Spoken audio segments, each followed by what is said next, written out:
Omulabirizi w'ekkanisa z'abalokole zeegattira mu bumu obwa National Fellowship of Born Again Pentecostal Churches of Uganda nga ye Bishop Moses Odong akubiriza abalokole bonna okwongera okunyweza obumu nga kyakuyamba okutwala omulimu gwa Kristo mu maaso.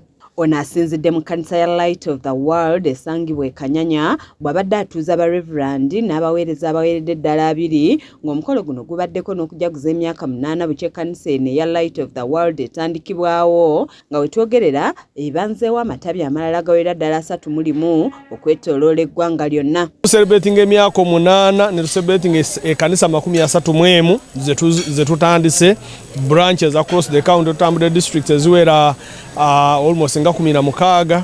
Bishop Odong asekeredde abeeyita ab'amaanyi nga balowooza nti bakitalo okusinga Katonda n'abalabula okukikomya kuba beerimba tebalina kye bali nga baliwo ku lwakwagala kwa Katonda.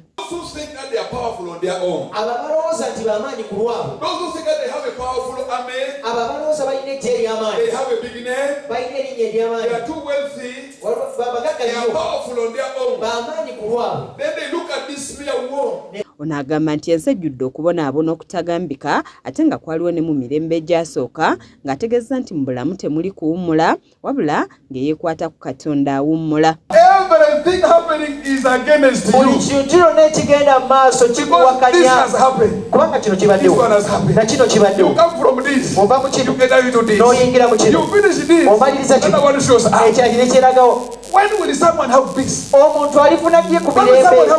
Omuntu aliwummulako ddi? Omukolo guno gwetabiddwako n'abalabirizi ab'enjawulo abakulembeddwamu owa Kampala Patrick Musoke ng'ono akuutidde bannayuganda okwetaba mu kubala abantu ate baleme kukweka nzikiriza yaabwe ey'ekirokole kuba ennamba yaabwe eri nnamba 15. Njagala bakitwale nga kya muwendo kubanga ne Yesu Kristo yazaalibwa mu biseera eby'okubala abantu.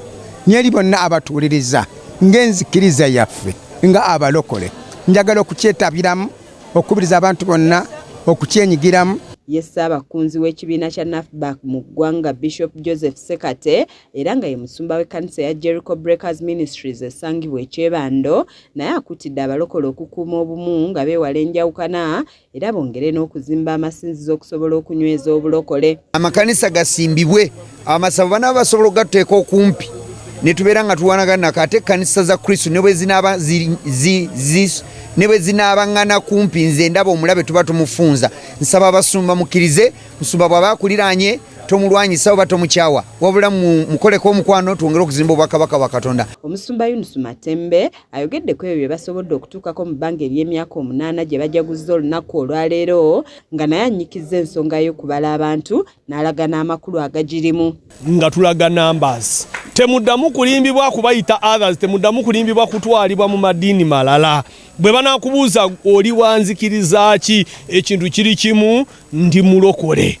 Kyamukisa n'okuyitibwa omulokole ffe n'ennyumba yaffe leka tubeere abalokole. Abasumba abalala abatuuziddwa boogedde ku ebyo bye bakuguseemu era ne basaba bannaabwe okubinyweza baleme kuswaza Kristo. Bakole ekyo ekigambo kya Katonda kye kyatugambye kubanga omulimu gugwe n'ekisibo kikye ffe kwe kwogera mazima kubanga amazima ge gagenda okutwala abantu mu ggulu.